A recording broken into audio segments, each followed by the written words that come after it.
Let me ask you, because Lindsey Graham now, who you've worked with, who was a friend, who I know there's video of him saying, oh, you are the nicest person he's ever met, you're the greatest man, and now he's asking the State Department for documents for you and your son. What do you say to Lindsey Graham and folks like him?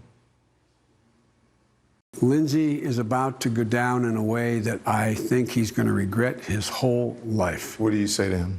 I say, Lindsey, I'm just embarrassed by what you're doing.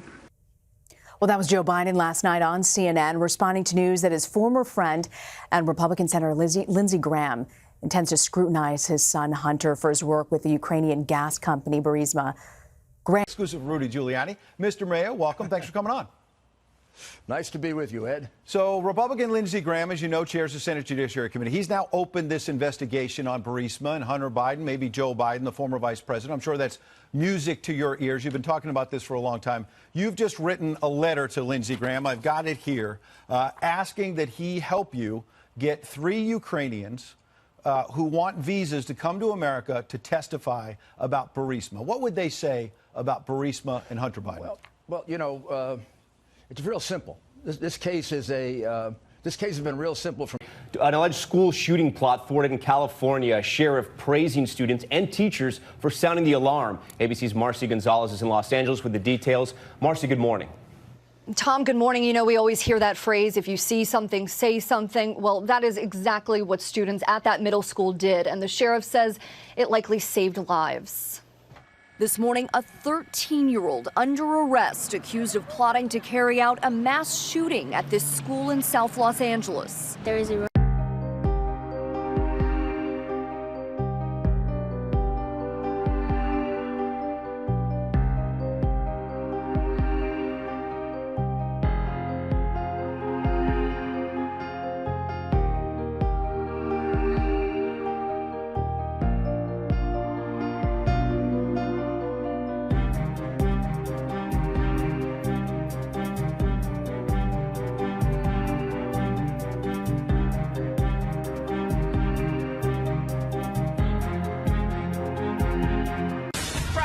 The new Biden. Chris Cuomo phones home, and some woke movie reboots go down in flames. Joining us with all the details, Raymond Arroyo, Fox News contributor. All right, Raymond, you have some breaking Biden news? Yes, I do. Congratulations are in order for Joe Biden. His son Hunter was sued back in August by a woman, Laura, who claims she had a relationship and a child with Biden's son.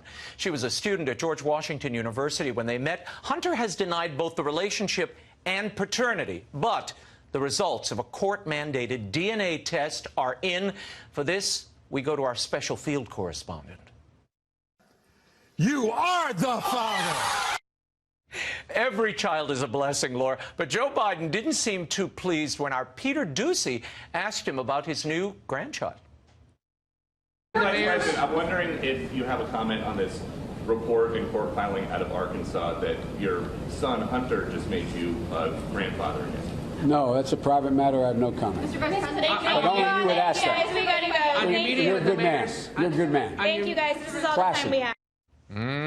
Classy? If I were Joe Biden, I wouldn't be throwing the word classy around when all Hunter... Coalition that are necessary to us doing everything that we care so much about on economic, tax, and regulatory policy. Okay, very good. Thank you very much. Good afternoon, Mr. President. I'm Gary Reedy. I'm CEO of the American Cancer Society and the American Cancer Society Cancer Action Network. And I want to thank you for making this public health epidemic a national priority. So where are you? What is your stance? It's a very important position you have. What is your stance on vaping, e-cigarettes? How are you? Have you taken a stance? Yes, we have, and we are totally aligned and supportive with the position you took on September the 11th. We think that is a right step. That I put forward as a concept. Forward, correct. Okay. Okay. Let me take a look. Joe Brogan, Director of the Domestic Policy Council. Good afternoon, Mr. President. My name is Scott Ely. I'm the President of the American E-Liquid Manufacturing Standards Association. You know, it's kind of a long one called AMSA. We were founded in 2012, and we open publish manufacturing standards for e-liquid products that any manufacturer in the industry may use. And if you don't have high standards, you're going to have some very dangerous things happen. That's what's been happening, right? Absolutely. Where people are using devices and other things that are not good. right? No, that potential certainly exists. That's a problem. Thank you. Mr. President, Penny Nance, CEO and President of Concerned Women for America, and we very much support what you put forward in September. We have 500,000 members, many of whom are moms, that are very concerned. In addition, they asked me, begged me, delayed me with notes to tell you that they love you and they support you all the way. We appreciate you. I have Thank you. Mr. President, thank you for having me here. I'm Tim Chapman, the Executive Director of Heritage Action. We are very concerned about this issue. We want to play an active role in helping you get to the right solutions. More importantly, we are big supporters of many of the policies you've been pushing, so thank you for that. Thank you very much. Mr. President, thank you for the invitation to be here. My name is Harold Wimmer. I'm the President and CEO for the American Lung Association. And on behalf of our organization, I want to thank you for your leadership in bringing this issue to the public light that it needed to be, and for you to also help us focus this on the kids and to really work on this regarding the addiction that kids have on e-cigarettes now. And what is your position, may I ask? It's very similar to what you proposed on September 11th, to ban all flavored e-cigarette products. Good, thank you. Thank you very much, Mr. President, for having me here. I'm Mike Huff. I'm a state senator from Frederick and Carroll County. We're actually home to Camp David, so we'd love to have you there. And this is my part-time job. My other job, I'm Chief of Staff for Congressman Alex Mooney from West Virginia. So we're both big fans of yours. Probably second only to my wife, who was one of your original supporters after you came down the escalators. Thank you, Mr. Taylor. Thank you. I will do that. Kellyanne? Kellyanne Conway, Counselor to the President. Mr. President, thank you very much for not shying away and looking the other way at an emerging public health crisis, and for the courage to invite people from both sides of the issue in the cabinet room to have this conversation. Thank you, Mr. President. Thank you, Kellyanne. Mitt? Mr. President, I'm Senator Mitt Romney. Myself and Senator Merkley have offered legislation that is very consistent with your policy from September, your discussion in September, which is to ban flavors so that we don't have kids getting hooked on nicotine products.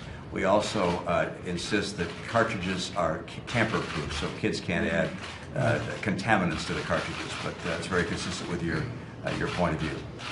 Thank you, Mitt. Well, this is a very big subject, and it's a very complex subject, probably a little bit less complex than some people think, but I'm here to listen, and I